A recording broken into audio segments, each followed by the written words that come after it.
Shalom Bapak Ibu Saudara yang dikasihi Tuhan. Puji Tuhan untuk kesempatan yang diberikan kepada kita merenungkan firman-Nya saat ini. Kita akan merenungkan kitab 2 Samuel pasal 16, di mana latar belakang dari 2 Samuel pasal 16 adalah Daud yang ketika itu dalam pelarian sebab Absalom, sang putra Daud itu sendiri melakukan kudeta. Di tengah pelarian keluar dari Yerusalem, ada seseorang yang bernama Simei dari kaum keluarga Saul menemui Daud beserta rombongannya sambil berkata, "Enyahlah, enyahlah engkau penumpah darah, orang Dursila. Tuhan telah membalas kepadamu segala darah keluarga Saul yang engkau gantikan menjadi raja.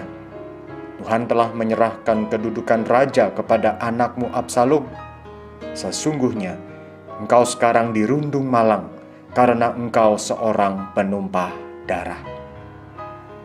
Mendengar perkataan itu, maka Abisai, salah satu panglima dalam prajurit Daud, meminta izin agar ia dapat menghabisi nyawa Simei.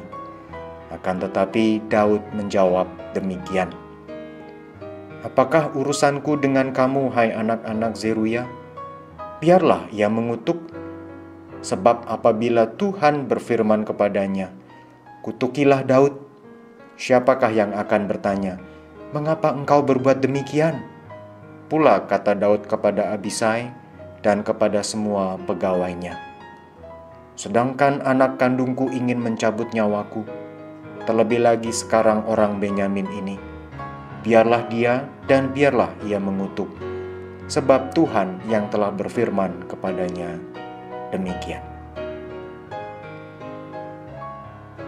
Bapak Ibu Saudara yang dikasihi Tuhan, melalui kisah di 2 Samuel pasal 16 yang sebagiannya tadi kita baca, kita akan dapat mempelajari beberapa hal.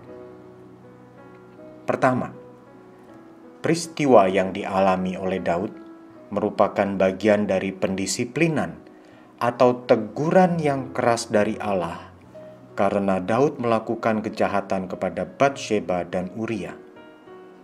Daud adalah orang yang diurapi Allah dan pribadi yang berkenan di hatinya.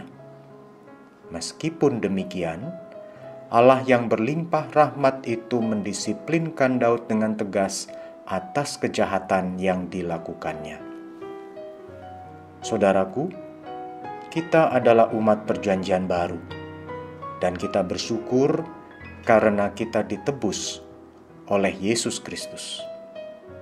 Benar sekali bahwa keselamatan tidak ada di dalam siapapun juga selain di dalam Dia, sebab di bawah kolong langit ini tidak ada nama lain yang diberikan kepada manusia yang olehnya kita dapat diselamatkan.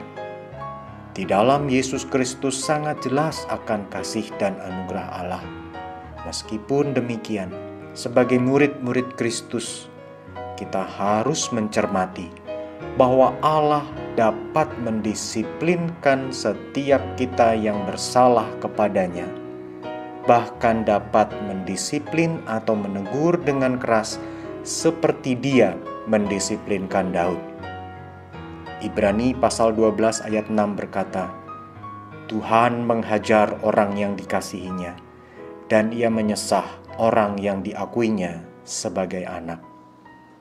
Dengan demikian, saudara, marilah kita hidup takut akan Allah dan taat melakukan firman-Nya. Kita sudah menerima anugerah dan berkat dari Allah. Marilah kita memiliki tanggung jawab untuk hidup benar, taat melakukan firman-Nya. Yang kedua, Daud menyadari bahwa ia dalam pendisiplinan dari Allah. Daud menundukkan diri dan ia belajar untuk percaya akan pemeliharaan dan kebaikan Allah. Oleh karena itu, ia berkata di 2 Samuel pasal 6 ayat 12, "Mungkin Tuhan akan memperhatikan kesengsaraanku ini, dan Tuhan membalas yang baik kepadaku sebagai ganti kutuk orang itu pada hari ini." Daud dapat mengetahui secara pasti akan teguran yang keras dari Allah karena Nabi Natan telah memperingatkan dirinya. Pengalaman Daud dengan Nabi Natan itu adalah pengalaman yang unik dan tidak lagi kita alami di zaman ini. Walaupun demikian, dalam relasi pribadi antara kita dengan Allah, setiap murid Kristus dapat mengetahui apakah ia sedang didisiplinkan oleh Allah atau tidak. Dapat mengetahui hal itu melalui perenungan firman Tuhan, atau ketika mendengarkan khotbah, atau ketika ada seseorang yang mengasihi Allah, yang berbicara kepada kita dengan kasih, menyampaikan teguran. Saudara, di dalam relasi yang terjadi antara seorang murid Kristus dengan Allah, relasi yang hidup, di dalam relasi yang demikian, maka setiap murid Kristus dari dalam hatinya dapat mengetahui, dapat merasakan adanya teguran atau pendisiplinan dari Allah. Lalu, terkait pendisiplinan dan teguran dari Allah ini, kita perlu bersikap bijak ketika kita berelasi dengan orang lain, dengan sesama orang beriman. Maksudnya, ketika kita menyaksikan atau mengetahui ada salah seorang saudara seiman mendapatkan atau mengalami situasi yang buruk, lalu kita dengan mudah dan dengan yakin mengacungkan jari serta berkata, "Itu pasti karena kamu telah bersalah, dan oleh karenanya kamu sedang ditegur oleh Allah." Hati-hati saudara.